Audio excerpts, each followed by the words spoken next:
Depuis 11 mars, avec médiation de la CARICOM et avec la CARICOM, la communauté internationale,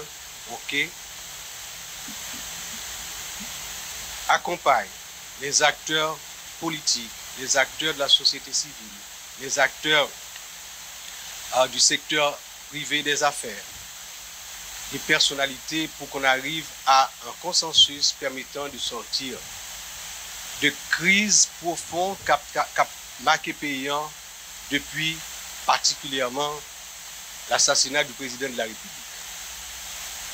Nous sommes en situation totale d'exception. Et depuis ce 11 mars, des discussions, des négociations, des concessions entre divers acteurs conduisent à mettre en place ce conseil de transition et jeudi dernier, le conseil a prêté serment. À partir de cette prestation de serment, il était gagné d'abord pour choisir le président du conseil, ensuite pour lui lancer tout le processus, passant par invitation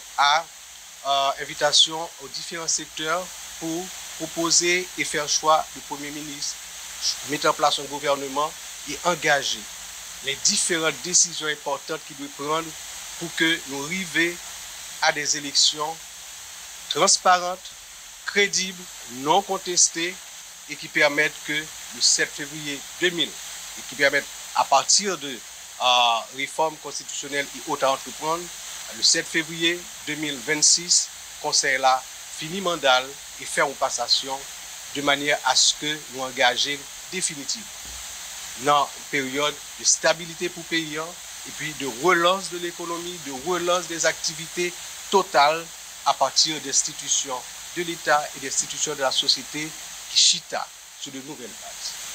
Nous croyons dans le Conseil. Le premier bagage qui est important pour nous, c'est la cohésion entre nous. Le premier bagage qui est important pour nous, c'est cette volonté, cette détermination à dépasser les chapelles, dépasser les conflits et arriver par consensus et des fois à partir de discussions, de négociations et de choix faits pour de grandes décisions importantes qui sont pour prendre d'abord en matière de sécurité. Libérer le pays de l'action de gens qui fait souffrir tellement de gens, qui fait tellement de victimes. Et ce matin, c'est publiquement que nous reconnaissons souffrance toute victime, tout sac déplacé, toute jeune fille, femme qui subit acte de cadéjac, tout le monde qui a caillou boulé, tout entrepreneur qui perdu entreprise. C'est responsabilité grande que le Conseil a gagné pour le mener en tête frette en cherchant le consensus maximum à chaque fois, mais en étant déterminé pour nous arriver en 21 mois respecter le mandat. Matin, nous prenons 2 heures de temps de retard avant que nous venions devant le public là pour faire cet exercice de discussion, de négociation, de concession qui a amené à, au lieu d'un vote de choix par ou majorité, en d'un conseil là de ça. L'acceptation de cet exercice prouve que nous sommes capables.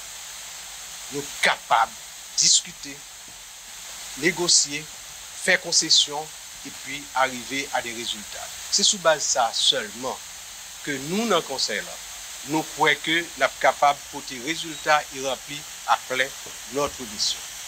Je remercie tous les membres du conseil, je remercie les organisations politiques, les organisations de la société civile, parties prenantes de la crise et des négociations qui ont amené à la formation de ce conseil. Et leur présence ici encouragez nous. Et par-delà, à travers la presse, remercier tout le peuple haïtien qui a les yeux braqués sur nous, qui attendent depuis longtemps et qui t'a même trouvé que nous sommes en retard. Nous devons aller plus vite. C'est normal que nous pressés parce que nous avons souffert. Nous ne pas aller si vite parce que nous voulons chaque pas de faire, nous consolider et nous assurer que l'autre pas, c'est pour un bon pas. Et c'est peut-être ça, nous faisons dans le cadre de discussion, de négociation, de concession et de consensus. Mesdames, Messieurs, matin, c'est un pas définitif qui met entre nous dans processus pour arriver à sortir de crise. Nous gagnons rapidement au Conseil pour nous prendre des dispositions, pour que gagne un gouvernement qui mettait en place. Ensuite, il y a des décisions importantes en matière de sécurité qui pour prendre. Est-ce pourquoi? Hier, pendant toute la journée, nous rencontrons le haut commandement de l'armée. Nous rencontrons le commandement élargi de la police. Nous rencontrons avec les unités particulières chargées de la sécurité du Palais national et des conseillers, de manière à regarder qui est en situation aujourd'hui, qui ça qui manquait, qui ça a besoin pour que même gens nous déterminer et nous connaissons que nous déterminer et que le support venu est capable d'approcher question insécurité et bien les résultats. Selon discussion que nous faisons, entente que nous faisons pour que nous portions besoin en matériel, besoin en équipement que nous avons besoin et surtout besoin en renforcement moral des troupes qui sont terrain, ok? Nous croyons que je vous promets pour ça, que dans les prochains jours, prochaines semaines, et que il y a déjà des signes qui baillent en matière de sécurité dans le pays. Nous sommes très contents aujourd'hui pour nous commencer sur la base de discussion, sur la base de concession et de consensus à cette cérémonie de désignation du président du Conseil qui gagnait particulièrement pour rôle de coordonner l'activité. Il est un coordonnateur et ça fait que tout conseiller, partie prenante de toute décision et toute décision doit être faite dans la transparence. Et c'est ça qui a fait la crédibilité du Conseil.